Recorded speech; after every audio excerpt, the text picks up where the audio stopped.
बिस्मिल्लाहिर्रहमानिर्रहीम। Dear students, अस्सलाम वालेकुम। Chapter number 15 that is inheritance. ये हमारा न्यू चैप्टर है जिसमें हम जो है वो इनहेरिटेंस के बारे में स्टडी करेंगे, जेनेटिक्स के बारे में, मेंडल्स के लॉ जो इनहेरिटेंस के बारे में, इसके अलावा क्रोमोसोम, जीन्स, डोमिनेंस और वेरिएशंस के बारे में।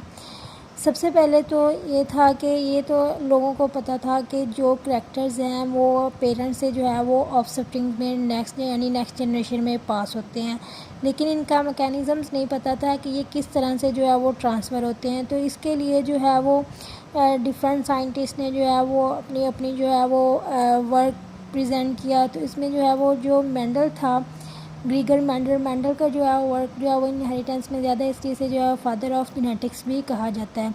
तो इसके लॉज हैं जिसके ज़रिए हम जो है वो अंडरस्टैंड करेंगे किस तरह से जो है वो करैक्टर्स, ट्रेड्स जो है वो नेक्स्ट जनरेशन में पास होते हैं।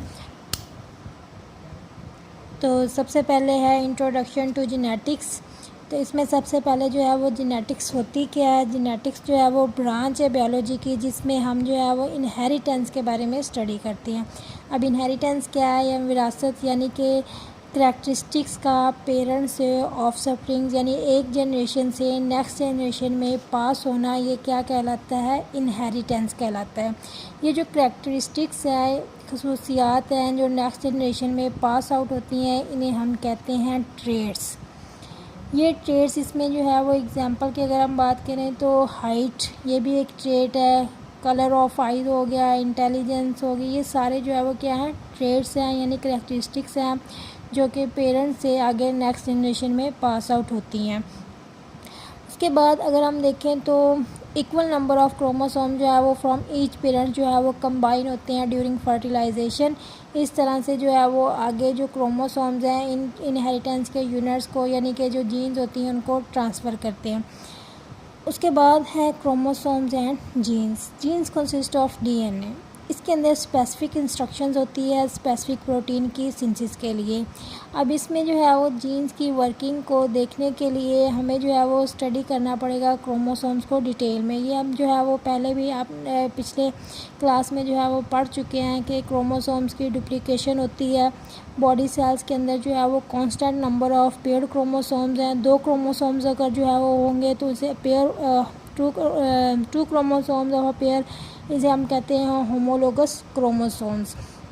अब उसके बाद अगर हम बात करें तो ह्यूमन बॉडी सेल्स के अंदर जो है वो 23 पेयर्स ऑफ होमोलोगस क्रोमोसोम्स है यानी कि 46 क्रोमोसोम्स। उसके बाद अगर हम पिछला अगर जो है वो रिकॉल करें मियोसिस को, तो मियोसिस में हम ये कहते हैं कि 2 मेंबर्स जो हैं वो क्रोमोसोम्स के सेपरेट होते हैं और हर जो है वो एंटर हो जाता है एक गैमीट में। फिर जो है वो आगे गैमीट्स जो है वो यूनाइट होते हैं फर्टिलाइजेशन के प्रोसेस में। तो जो न्यू ऑफस्प्रिंग होता है उसमें भी जो है वो उसी फॉर्म में क्रोमोसोम्स आ जाते हैं। अब क्रोमोसोम्स जो है वो बना किससे हुआ है। क्रोमोसोम जो है वो बना हुआ है क्रोमेटिन मटेरियल से। क्रोमेटिन मटेरियल में जो है कॉम्प्लेक्स मटेरियल है जिसमें फर्दर जो है वो क्या होता है, डीएनए और इसके अलावा प्रोटीन। अब ये डीएनए और प्रोटीन जो है वो किस तरह से प्रेजेंट होती हैं। डीएनए जो है वो प्रोटीन को के इर्द गिर्द जो है वो अपने आप को क्या करता है, राउंड कर लेता है। यहाँ पे हमारे पास प्रोटीन है, हिस्टोन प्रोटीन। ये जो आपको यहाँ पे इस तरह से सर्कल में शो हो रही है, ये हमारे पास क्या हो जाएगी, हिस्टोन प्रोटीन है। अब इसमें जो है वो क्या किया है, डीएनए ने अपने आप को इस तरह से रैप कर लिया। ये भी प्रोटीन है, ये भी प्रोटीन है। इसमें ये डीएनए है, ये डीएनए ने अपने आप को यहाँ पे क्या कर लिया, रैप कर लिया।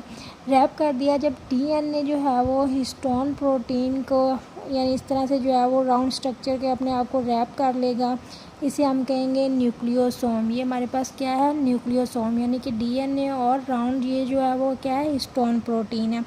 अब इसके अलावा ये भी न्यूक्लियोसोम है, ये भी न्यूक्लियोसोम, ये भी, इनके दरमियान भी क्या चीज़ प्रेजेंट है, डीएनए प्रेजेंट है, डीएनए बिटवीन न्यूक्लियोसोम्स। अब उसके बाद क्या होगा कि इनकी जो अपीयरेंस है, जिस तरह से ये न्यूक्लियोसोम है, ये भी न्यूक्लियोसोम, तो इनके दरमियान डीएनए है। इस तरह से ये न्यूक्लियोसोम और डीएनए जो है ये किस तरह की अपीयरेंस दे रहा है, जिस तरह से बीड्स होते हैं स्ट्रिंग के ऊपर। यानी कि अगर हम एक कॉमन एग्जांपल लें तो हमारे पास अगर कोई स्ट्रिंग है यानी कि रस्सी है, उसके ऊपर अगर हम गिरा लगा देंगे तो दूसरी जब हम गिरा लगाएंगे थोड़े से जो है वो डिस्टेंस पे लगाएंगे, तो इस तरह से जो है वो सेम इसी तरह से जो है वो स्ट्रक्चर इसके आ जाएगा।